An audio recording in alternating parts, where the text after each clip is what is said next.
మీ కళ్ళద్దాలిక పక్కన పెట్టేయండి. ప్రతి కంటి సమస్యకి బెస్ట్ సొల్యూషన్ ఇస్తుంది అమెరికన్ లేజర్ ఐ హాస్పిటల్. మూడు ముళ్ల బంధంతో ఇద్దరు ఒక్కటయ్యారు. 7 అడుగులు నడిచిన భర్త జీవితాంతం తోడుగా నీడగా ఉంటానని భార్యకు మాటిచ్చాడు.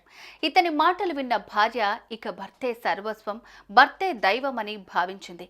కానీ చివరికి ఇదే భర్త ఊహించని దారుణానికి ఒడిగట్టాడు. నిద్రిస్తున్న భార్యను సుత్తితో కొట్టి అతి కిరాతకంగా హత్య చేశాడు.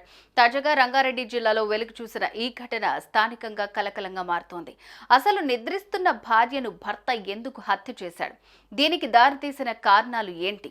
అసలేం జరిగిందో ఇప్పుడు తెలుసుకుందాం.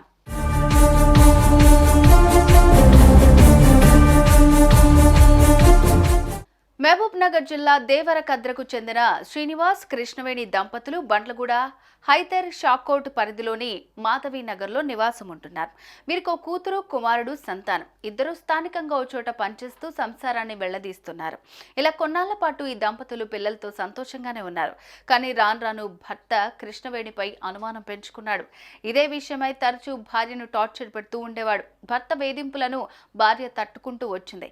ఇక విసిగిపోయిన భార్య కృష్ణవేణి పలుమార్లు భర్తపై పోలీసులకు కంప్లైంట్ చేసింది. దీంతో అప్పటి నుంచి శ్రీనివాస్ భార్యను మరింత టార్చర్ చేయటం మొదలుపెట్టాడు. ఎప్పట్లాగే సోమవారం రాత్రి కూడా ఈ దంపతులు మరోసారి గొడవ పడ్డారు. ఆ తర్వాత పిల్లలతో కలిసి కృష్ణవేణి బెడ్రూమ్లోకి వెళ్లి పడుకుంది. కానీ భర్త శ్రీనివాస్ భార్యపై కోపంతో రగిలిపోయాడు. ఇలా అయితే కాదని భావించిన ఈ దుర్మార్గుడు భార్యను చంపాలని పథకం రచించాడు.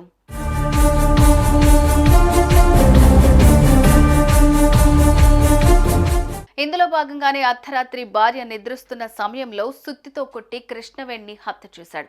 అనంతరం నిద్రిస్తున్న కొడుకు కూతురును వెంటబెట్టుకుని దగ్గరలోని పోలీస్ స్టేషన్కు వెళ్లి నా భార్యను నేను హత్య చేశానంటూ చెప్పి పోలీసుల ఎదుట లొంగిపోయాడు. దీంతో వెంటనే అలర్ట్ అయిన పోలీసులు ఆ కసాయి భర్త శ్రీనివాస్ను అదుపులోకి తీసుకున్నారు. హుటాహుటిన ఘటనా స్థలానికి చేరుకుని కృష్ణవేణి మృతదేహాన్ని పోస్టుమార్టం నిమిత్తం ఆసుపత్రికి తరలించారు. అనంతరం ఈ ఘటనపై కేసు నమోదు చేసుకున్న పోలీసులు దర్యాప్తు చేస్తున్నారు. కృష్ణవేణి మరణ వార్త తెలుసుకున్న ఆమె తల్లిదండ్రులు, ఇతర కుటుంబ సభ్యులు శోకసంద్రంలో మునిగిపోయారు. నిందితుడిని కఠినంగా శిక్షించాలంటూ డిమాండ్ చేస్తున్నారు. ఇదే ఘటన ఇప్పుడు స్థానికంగా తీవ్ర కలకలంగా మారుతోంది.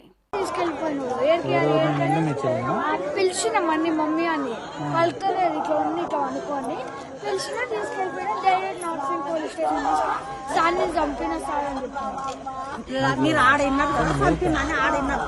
నార్సింగ్ పోలీస్ స్టేషన్ లో విన్నారు. పోలీస్ స్టేషన్ అన్ని తీసుకొచ్చిన వాళ్ళని సార్ దగ్గరికి అని చెప్తున్నారు. మీరు విన్నారా? మమ్మీని చంపేసిన ఆడ చెప్పిన స్టేషన్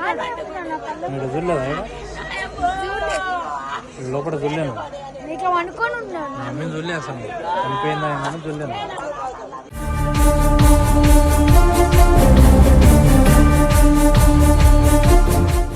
జీవితాంతం తోడుగా నీడగా ఉంటానని భర్త చెప్పడంతో భార్య భర్తే సర్వస్వం అనుకుంది. కానీ అదే భర్త యముడై చివరికి ప్రాణాలు తీస్తాడని మాత్రం కృష్ణవేణి ఊహించలేకపోయింది. ఇక తల్లి మృతి చెందడంతో అమ్మ లే అమ్మ అంటూ కన్నీటి పర్యంతమవుతున్నారు చిన్నారులు. వీరు ఏడుస్తున్న తీరును చూసి స్థానికులు సైతం కంటతడి పెట్టారు. శ్రీనివాస్ క్షణికావేశంలో తీసుకున్న ఈ నిర్ణయం కుటుంబాన్ని రోడ్డున పడేలాగా చేసింది. ఆ పిల్లలకు తల్లిని దూరం చేశాడు. సుమన్ టీవీలో మీ పర్సనల్ అండ్ బిజినెస్ ప్రమోషన్స్ కోసం కింది నెంబర్కి కాంటాక్ట్ చేయండి.